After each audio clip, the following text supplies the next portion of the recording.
우리 2019년 마지막 시간을 맞이하게 되었습니다. 우리 옆에 한번 인사하십시다. 그동안 수고 많으셨습니다.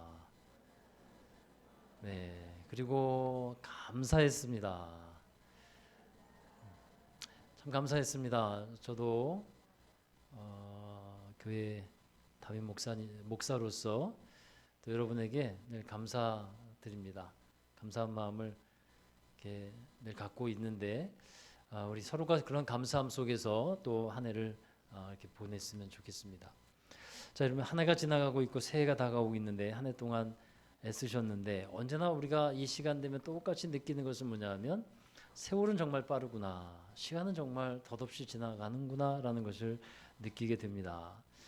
제 기억에는 여러분 2000년도 되었을 때 2000년도를 우리가 맞이하게 될 때 벌써 20년 전이에요. 우리가 2020년을 맞이하니까 20년 전인데 20년 전의 일이 바로 엊그제 일처럼 생각이 나요.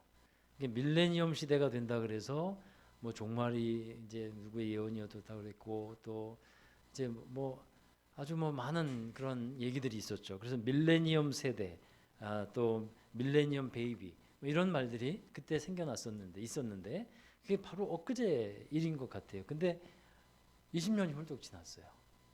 20년이 지나갔습니다. 이렇게 빠른 세월과 시간 속에 살아가고 있는 우리에게 하나님은 성경을 통해서 우리에게 말씀을 해주시는 게 세월을 아끼라, 때가 악하니라, 세월을 아끼라 이렇게 말씀하고 있습니다. 자, 여러분, 이렇게 빠른 세월이지만 우리는 이제 다시 새로운 날을 맞이할 준비를 해야 됩니다. 맞이해야만 합니다. 자, 올해 무엇보다도 이제 새롭게 다가오는 해, 여러분, 저는 무엇보다도 여러분이 하나님의 주시는 큰 복을 받기를 주의 이름으로 축복합니다. 우리 교회도 복을 받아야 되겠고 교회에 함께하는 여러 성도분들도 함께 복을 받았으면 좋겠습니다. 할렐루야. 자, 여러분, 그러면 하나님이 우리에게 복을 주시는데 그 복의 비결은 뭘까? 여러분, 복 받는 비결은요, 한번 따라 하십시다. 말씀과 기도. 복 받는 비결은 말씀과 기도에 있어요. 많은 사람이 복을 받기 위해서 노력을 합니다. 세상에 여러 가지 방법들을 도입해 보려고 합니다. 그런데 여러분, 우리 하나님은 복 받는 비결을 하나님의 말씀 그리고 기도에 담아 놓으셨어요. 이걸 담아 놓으셨어요. 그러므로 우리가 더욱더 집중하고 금광을 캐듯이 하나님의 말씀을 더욱더 열심히 또 은혜 가운데 우리가 찾고 구해야 할 것입니다. 저는 그런 은혜를 깨닫고서 2020년에 우리 교회의 표를 앞에 현수막에 걸어놨잖아요. 한번 따라 하실까요? 말씀과 기도로 복받는 교회. 이렇게 정했어요. 말씀과 기도로 복받는 교회. 그러니까 말씀과 기도에 더욱더 집중하면 우리 교회도 분명히 하나님의 복을 받을 것이고 성도 여러분들도 말씀과 기도에 집중함으로 분명히 복을 받을 것임을 저는 믿습니다. 그런 한 해가 되었으면 좋겠습니다. 자, 여러분, 말씀만도 아니고 기도만도 아니에요. 말씀과 기도는 두 기둥이고 두 날개이고 두 바퀴입니다. 그래서 이렇게 함께 가야 돼요. 그러면 왜 말씀과 기도를 통해서 복을 받을 수 있냐 하면 먼저 말씀을 생각해 보면요, 우리는 말씀을 통해서 하나님의 뜻을 알아갈 수 있기 때문에 그래요. 이 성경 66권에 기록된 하나님의 말씀에는 하나님의 뜻이 들어가 있어요. 사람은 하나님이 어떤 마음, 하나님이 어떤 뜻을 갖고 계신지를 깨닫고 그것에 맞추어서 살아갈 때 그때 복을 받을 수 있는 거예요. 그것이 하나님을 기쁘시게 하는 사람이 되기 때문에 그렇습니다. 여러분, 믿음이라는 것은요, 내가 바라는 것을 분명히 이루어야지 이런 게 믿음, 진정한 믿음이 아니고, 믿음이라는 것은 하나님이 어떤 분이신지를 알고 받아들이는 거예요. 이게 진정한 믿음입니다. 그러니까 하나님의 성품을 믿는 거예요. 그래서 하나님을 알아가는 가운데 이 하나님이 어떤 분이신지 우리가 알게 되고 또 깨닫게 되는데, 여러분, 사람의 관계 가운데서 사람과 사람 사이에서 참 난감한 것은 뭐냐면 그 사람의 성품과 그 사람의 마음과 뜻을 오해하는 경우예요. 왜 오해가 생길까요? 그것은 자기가 스스로 생각하고 그냥 판단해 버리기 때문에 그래요. 그 사람을 잘 모르니까 오해가 생기게 되는 거예요. 그와 같이 우리가 하나님을 잘 모르면 오해가 생깁니다. 하나님에 대해서도. 하나님을 잘 모르면 하나님의 성품과 하나님의 마음도 잘 이해를 할 수가 없어요. 그러면 하나님을 잘 알 수 있는 방법이 다른 건 없습니다. 오직 이 말씀을 통해서 우리는 하나님을 알아갈 수 있게 되는 줄로 믿습니다. 다른 게 없어요. 오직 말씀이에요. 자, 그리고 두 번째로 말씀은 우리를 인도하는 빛이 되기 때문에 그렇습니다. 여러분, 여러분의 삶, 여러분의 인생을 어떻게 살아가야 할까요? 어떻게 사는 것이 잘 사는 것일까요? 먼저 그것은 방향을 맞추는 거예요. 하나님의 말씀은 우리의 삶에 방향을 잡아줍니다. 그래서 주님의 말씀을 통해서 인도함을 우리가 받게 되는데 하나님이 우리를 인도하시는 방법은 다른 게 없습니다. 또한 하나님의 말씀입니다. 여러분, 여러분의 인생을 살아가실 때 다른 것 따라가지 마십시오. 오직 하나님의 말씀을 따라가시기를 주의 이름으로 축원합니다. 사람을 따라가는 것도 아니에요. 돈을 따라가는 것도 아니고요. 권력과 명예를 따라가는 것도 아니에요. 다 잘못돼요. 오직 하나님의 말씀만 따라가시길 바랍니다. 믿음의 조상이라고 불리우는 아브라함 있잖아요. 그분이 하나님의 말씀을 쫓아갔어요. 근데 히브리서에 기록된 대로 보면 갈 바를 알지 못했어요. 근데 하나님의 빛을 받아서 따라갔다는 거예요. 하나님께서 인도하시는 것을 믿고 신뢰하면서 오직 하나님의 말씀만 바라보면서 들으면서 따라갔어요. 그랬더니 하나님께서 인도하시는 것은 좋은 은혜의 땅이었고 또 축복의 그런 시간들이었습니다. 자, 그래서 말씀은 우리를 인도하는 빛이 되기 때문에 우리는 하나님을 따라갑니다. 그 다음에 말씀은 우리를 살리는 능력이 됩니다. 하나님의 말씀에는 생명의 능력이 있습니다. 말씀으로 하나님은 이 세상을 창조하셨고요. 하나님은 말씀으로써 우리에게, 흙으로 지어진 우리에게 생기를 불어넣으셨어요. 그렇게 창조하시고 역사하셨던 하나님은 지금도 말씀으로써 생명의 역사를 이루어 가고 계시다 하는 것입니다. 여러분, 오늘 예배 말씀의 본문에 보면 놀라운 생명의 역사가 나타내지고 있어요. 에스겔이라고 하는 선지자는 기도 가운데 하나님이 보여주시는 환상을 봅니다. 기도할 때 하나님이 보여주신 거예요. 그냥 넋놓고 있을 때 보여주신 게 아니라 하나님께 집중하고 기도할 때. 이 에스겔은 이스라엘 백성들과 함께 지금 바벨론의 포로 상태로 끌려가 있습니다. 정말 답답하고 괴로운 시간을 보내고 있어요. 나라도 빼앗겼어요. 성전도 허물어졌어요. 이러한 상황에서 하나님은 다시 회복시키실 것이고 소생하게 하실 것이라고 하는 비전 말씀을 주신 겁니다. 여러분, 말씀에 보면 하나님이 에스겔을 성전문에 이르게 하셨는데 성전에서 물이 흘러나오는 것을 보게 돼요. 그 성전에서 떨어져서 1,000척을 재니까 1,000척은 한 500m입니다. 500m 되는 거리를 나가 보니까 물이 발목까지 차올랐어요. 거기서부터 또 500m 정도를 떨어져 가 보니까 거기 다시 허리까지 물이 차올라오는 것을 봅니다. 거기서부터 또 다시 500m 정도를 나가 보니까 물이 가득해서 헤엄을 쳐서야 건널 수 있는 그런 강이 되어 있었습니다. 그리고 그 강 주변에는 놀라운 일이 벌어지고 있었는데 강 좌우편에는 나무가 아주 많이 번성하고 있었고 그 강물이 닿는 곳마다 살아나는 생명의 역사가 있는 것을 이 에스겔이 보게 됩니다. 자, 에스겔서 47장 9절의 말씀입니다. 여러분 함께 읽어보시죠. 이 강물이 이르는 곳마다 번성하는 모든 생물이 살고 또 고기가 심히 많으리니 이 물이 흘러 들어가므로 바닷물이 되살아나겠고 이 강이 이르는 각처의 모든 것이 살 것이며. 자, 12절의 말씀도 함께 읽습니다. 강 좌우가에는 각종 먹을 과실나무가 자라서 그 잎이 시들지 아니하며 열매가 끊이지 아니하고 달마다 새 열매를 맺으리니 그 물이 성소를 통하여 나옵니다. 그 열매는 먹을 만하고 그 잎사귀는 약재료가 되리라. 아멘. 자, 이 강물이 닿는 곳마다 풍성한 생명의 역사가, 치유의 역사가 일어나고 있다는 것을 말씀하고 있어요. 자, 여러분, 이 물이 무엇일까? 성전에서 나오는 이 물은 무엇입니까? 하나님의 말씀입니다. 말씀이 닿는 곳마다 생명의 역사가 일어나고 있다는 것을 보여주고 있는 거예요. 그러면 생각해 보십시오. 이스라엘 백성들이 왜 나라를 빼앗겼고 성전이 무너지는 일들을 겪었습니까? 하나님을 떠났죠. 그럼 하나님을 떠났다는 것은 곧 말씀을 떠났다는 것이고 말씀을 잃어버렸다는 거예요. 그러나 다시 말씀이 회복되니까 그들에게 하나님이 소생시키시고 회복시키시고 치유하시겠다고 하는 그 비전을 보여주시는 거예요.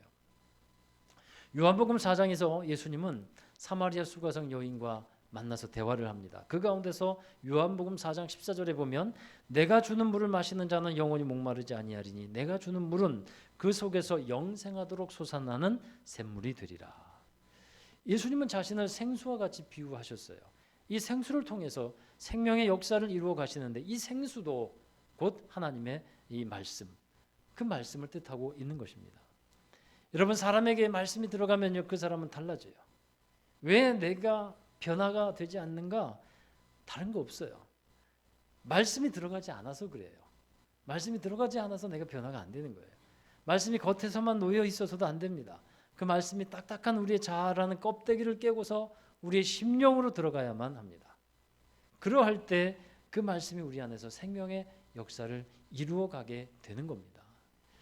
여러분, 형통한 삶을 소망하시잖아요. 성경은 분명히 우리에게 말씀하고 있어요. 시편에서도 보면 여호와의 율법을 즐거워하고 그 율법을 주야로 묵상하는 자가 그 행사가 다 형통하게 될 것이다. 여러분, 우리나라의 상황과 현실을 볼 때 어떻습니까, 여러분? 마음이 많이 아프고 답답한 현실이 많죠. 북한이 과연 변화될 수 있을까? 여러분, 어떻게 생각하세요? 북한이 변화될 수 있을까요? 가진 방법과 여러 가지 수단을 동원해서 그들을 변화시키려고 하고 문을 열려고 노력합니다. 근데 그게 잘 안 돼요. 왜 그런지 아시나요? 하나님이 열어주셔야만 그게 열리는 거예요. 피터 그루벡이라고 하는 신학자가 있는데 그분의 말에 의하면 옛날에 이제 소련이 그 동유럽의 국가들을 다 이제 잡고 있었잖아요. 공산화 시킨 나라로 되어 있었지 않습니까? 근데 그러니까 체코, 폴란드, 이 헝가리 같은 나라들이 공산국가였는데 이 공산화가 무너지기 직전에 어떤 현상이 있었냐면 동구권의 그 교회마다 하나님의 말씀을 들으려고 인산인해를 이루었대요. 굉장히 교회가 부흥하고 있었던 때였대요. 그 교회마다 사람들이 정말 많이 모였다고 합니다. 사람들이 서서 하나님의 말씀을 들을 정도였다 그래요. 그리고 얼마 지나지 않아서 베를린 장벽이 무너졌다고 하는 소식이 들리는 거예요. 여러분, 베를린 장벽이 무너진 것에도 아주 특별한 사건이 있었어요. 1989년에 동독의 국민들이 반정부 시위를 많이 했습니다. 근데 국민들은 요구하는 것이 여행 자유화, 언론 자유와 여행 자유를 요구를 했는데 이 국민들을 달래기 위해서 여행 자유를 허락했어요. 그래서 그것을 이제 발표하는데 동독의 한 관리가 나와서 이제 여행 자유화를 허용합니다라고 발표를 합니다. 그러자 이탈리아의 이 한 기자가 그 현장에서 그 관리에게 이렇게 물어요. 그럼 언제부터 국경이 개방이 됩니까? 라고 질문을 했는데 이 말에 그 관리가 이렇게 대답했어요. 지연 없이 즉시 됩니다. 이렇게 얘기를 했는데 이것은 베를린 장벽을 철폐시키겠다고 하는 뜻이 아니었어요. 그냥 여행 자유화를 허용한다는 얘기였는데 이탈리아 신문에서 이렇게 기사가 나갔어요. 베를린 장벽 철거, 이렇게 기사가 나갔어요. 이 보도가 나가자 수많은 동서독의 국민들이 베를린 장벽으로 몰려와서 장벽을 부수기 시작하는 거예요. 그래서 베를린 장벽이 무너지기 시작했다는 겁니다. 그리고 그 다음에 동서독의 교류가 더 활발하게 일어나기 시작했어요. 그래서 1990년 10월에 이제 동독과 서독은 통일을 선언하게 됩니다. 통일을 그들이 이룬 것을 보면요, 통일이 갑자기 찾아왔어요. 우리나라의 통일은 어떨까 생각해봐요. 여러분, 하나님이 하시면 되는데 동유럽의 국가들이 교회에 모여서 하나님의 말씀을 듣기 시작하고 열정을 갖고 모였을 때 해방과 자유가 그 나라에 찾아왔다는 것을 역사가 말해주고 있습니다. 우리가 하나님의 말씀에 집중하고 하나님의 말씀을 통해 은혜 받는 일에 열정을 갖는다면요, 여러분 개개인의 역사하시고 일하시는 하나님의 손길을 분명히 보게 되실 것입니다. 할렐루야. 아멘이 너무 작았어요. 예, 진짜 우리가 하나님의 말씀에 집중하고 열정을 갖고 본다면요, 하나님이 일하시는 걸 우리는 경험할 수밖에 없습니다. 여호수아에게 가나안 땅을 정복하라는 엄청난 사명을 하나님 맡겨주셨어요. 그 일을 감당하기 위해서 하나님이 지시하신 방법이 뭡니까? 다른 것 없어요. 너는 오직 내 이 율법책을 내 입에서 떠나게 하지 말며 주야로 그것을 묵상하여 그 가운데 기록한 대로 다 지켜 행하라. 그리하면 내 길이 평탄하게 될 것이라 내가 형통하리라. 그 엄청난 사명을 감당해야 되는 여호수아에게 하나님께서 말씀하신 그 일을 이루는 방법이 뭐냐면 말씀에 집중해라. 주야로 말씀을 묵상해라. 그러면 내 길이 형통할 것이고 내가 평탄하게 될 것이다. 다른 것이 없었어요. 말씀에 집중하라는 것이었어요. 자, 여러분, 우리 교회가 말씀에 집중하고 말씀에 열정을 가질 때 하나님은 우리 교회를 통해서 어떠한 하나님의 일들을 행하여 나가실 것을 믿어야 할 것입니다. 그러므로 이러한 저러한 방법으로 무엇을 하려고 하기 전에 먼저 말씀에 집중하시는 여러분 되십시오. 말씀을 통해 먼저 은혜 받으시고 그것이 하나님이 일하시는 방법이라는 것을 받아들이시는 여러분 되기 바랍니다. 한 아빠가 있었어요. 그는 한순간의 잘못으로 사람을 죽였어요. 그래서 재판을 받고 무기징역을 선고받았습니다. 이제 희망이 없다고 생각한 그 남편의 아내는 도망을 갔어요. 그리고 남은 딸과 아들이 있었는데 하는 수 없이 할머니의 손에 맡겨집니다. 근데 그 사람은 감옥에서 성실하게 복역을 했어요. 그리고 나서 15년만 감형이 되었습니다. 15년으로 감형이 되어서 15년 후에 마침내 세상에 다시 나옵니다. 그리고 15년 만에 헤어졌던 우리 아들과 딸을 찾아가는 거예요. 여러분 생각해 보십시오. 아버지는 감옥에 갔어요. 엄마는 어디론가 도망갔어요. 또 할머니한테 맡겨졌어요. 이런 상황에서 아들, 딸이 잘 될 수 있을까요? 잘 되기가 참 어려워요.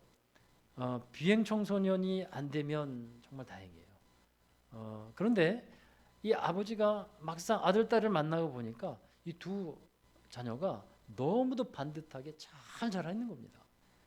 딸은 여자 상업 고등학교를 졸업해서 은행에 취직해서 성실하게 살고 있었고 아들은 서울대 사회학과 대학에 입학해 있었어요. 그 사실을 알고서 아빠는 깜짝 놀랐어요. 어떻게 이렇게 불우한 환경 속에서 우리 아들, 딸이 잘 자랄 수 있었을까? 놀라서 그 이유를 알아봤어요. 그랬더니 할머니가 이 애들을 키우는 모습이 너무 딱하고 불쌍해서 어떤 이웃이 할머니에게 뭘 줬냐 하면 성경을 갖다 준 거예요. 성경을 갖다 주고 성경을 선물로 받은 할머니는 이 아이들에게 성경을 계속 읽도록 시켰어요. 성경을 읽도록 하고 또 말씀의 은혜를 받도록 그렇게 인도했습니다. 자, 그랬을 때 이 아이들은요 삐뚤어지지 않았고 하나님 말씀 안에서 하나님이 키우셨다라는 것을 말씀하고 있습니다. 여러분, 말씀이 사람을 변화시키고요, 말씀이 사람을 성장하게 하는 것입니다. 말씀이 그 사람을 잘 자랄 수 있도록 인도하여 주시는 겁니다. 꼭 기억하시기를 주의 이름으로 축복합니다. 그래서 우리 새해는 저도 그렇게 더 여러분들에게 강조하고 또 이끌려고 하고 있어요.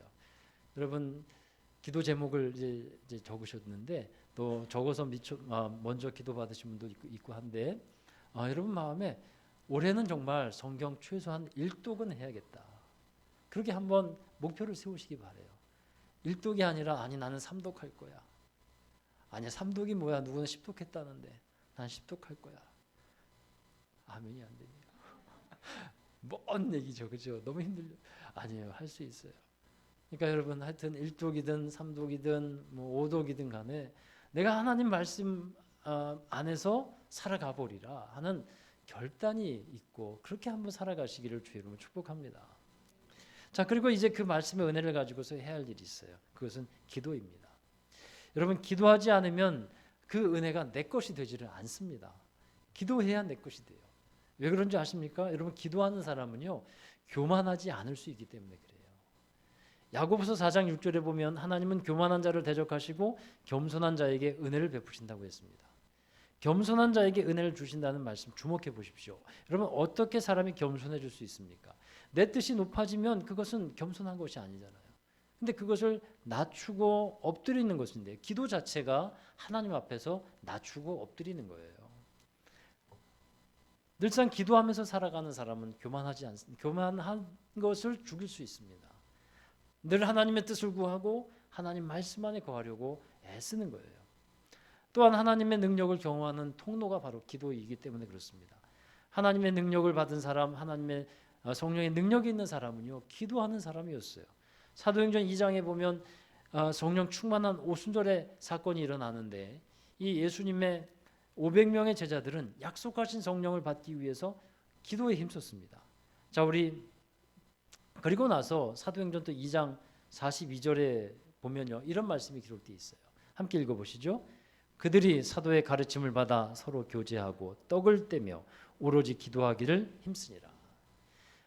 이 말씀은 예루살렘 초대교회가 생겨나고 부흥하게 된 때의 말씀을 기록한 겁니다.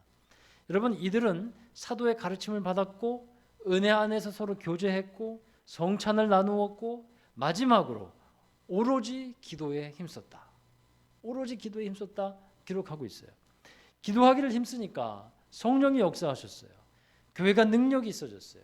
여러 가지 기사와 표적이 나타났고요. 은사가 나타났어요.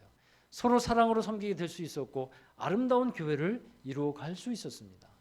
여러분, 이러한 은혜가 나타나는 데 있어서는요, 두 가지예요. 사도들의 가르침, 곧 하나님의 말씀을 잘 받아들였어요. 말씀을 잘 배운 겁니다. 그리고 순종했고 또 하나는 오로지 기도에 힘썼다. 기도라는 겁니다. 디모데전서 4장 5절에서는 하나님의 말씀과 기도로 거룩하여 짐이라고 말씀합니다.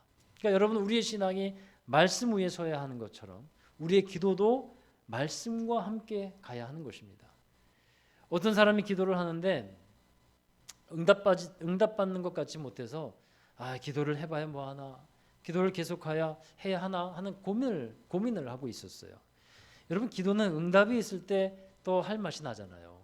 그런데 어느 날 말씀을 읽으면서 자기의 기도가 응답되지 않는 이유를 스스로 깨달았어요. 그가 깨달은 말씀이 이겁니다. 마가복음 11장 15절이에요. 같이 읽어보시죠. 서서 기도할 때에 아무에게나 혐의가 있거든 용서하라. 그리하여야 하늘에 계신 너희 아버지께서도 너희 허물을 사하여 주시리라 하시니라. 이 말씀이었구나, 이거였구나 하고 그가 무릎을 쳤어요. 왜 내 기도가 응답되지 않는가? 말씀을 통해서 깨달았어요. 혐의가 있으면 용서하라. 내가 그 사람을 마음에서 아직 용서하고 있지 못하구나. 이걸 깨달았어요. 말씀을 통해서 깨달은 거예요. 그리고 그를 용서하고 내려놓고 그 마음을 회개하면서 하나님께 기도하기 시작한 거예요. 그랬더니 은혜가 임합니다. 그랬더니 기도의 문이 활짝 열리는 것을 보게 됩니다. 사랑하는 여러분, 말씀과 기도, 이 둘은요, 떼어놓을 수가 없고요. 우리가 정말 생명처럼 붙들어야 하는 것입니다. 그래서 우리가 복을 받기를 원하는데 그게 현세의 복이든 하늘의 복이든 하나님 우리가 생각하는 것보다 더 놀라운 복의 이 풍성함을 갖고 계신데 그 복을 우리가 받기 위해서는 다른 방법이 없어요. 세상의 방법을 동원해서 우리가 복 받는 것을 추구하는 게 아닙니다. 오직 하나님의 말씀, 그리고 오직 기도입니다. 그래서 여러분, 새해에는 결심을 했으면 좋겠어요. 내가 기도하리라. 또 결심했으면 좋겠습니다. 내가 말씀에 집중하리라. 그렇게 집중하고 결단하고 살아가는 여러분 되시기 바랍니다. 그러면 반드시 우리가 믿는 것은, 반드시 성경에서 하나님 말씀하시는 것은 형통하게 될 것이다. 또 평안하게 될 것이다. 하나님께서 길을 여실 것이다. 하나님께서 앞서서 싸우실 것이다.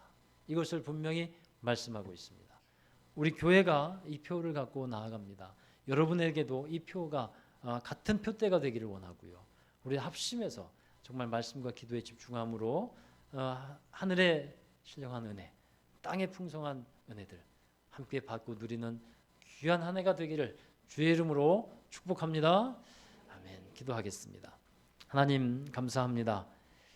우리의 삶에 하나님의 말씀에 표대를 세워주셔서 하나님의 말씀과 기도로 거룩하게 되게 하시고, 그리고 말씀을 붙잡고 기도하며 주님의 뜻을 쫓아나가며 하나님의 마음을 알아가고 주님의 마음을 시원케 하는 자들로서 살아가게 하여 주시옵소서. 분명히 하나님 말씀을 통해서 이루셨고 하나님 기도를 통해서 하나님의 능력을 경험하게 하여 주셨습니다. 우리가 다른 것을 추구하는 것이 아니라 말씀과 기도에 붙들린 믿음의 사람들, 하나님의 자녀들 되게 하여 주옵소서. 또한 새해에는 하나님 더욱더 우리 교회가 하나님 앞에 영광 돌리고 또 주님의 쓰임 받는 교회가 되기를 원합니다. 복음의 아름다운 놀라운 능력이 우리 많은 이들에게 전파되게 하여 주시고 구원의 큰 기쁨이 우리에게 기쁨이 되어서 하나님의 영광을 드러내는 우리 교회가 되도록 축복해 주시옵소서. 우리 모든 성도들 또 여러 가지 일을 감당할 때에 피곤치 않도록 도우시고 기쁨으로 성령의 능력으로 모든 일들을 감당함으로 우리 하나님이 기뻐 받으시는 삶이 되게 하여 주옵소서. 함께하여 주실 것을 믿사오며 예수 그리스도의 이름으로 기도하옵나이다. 아멘.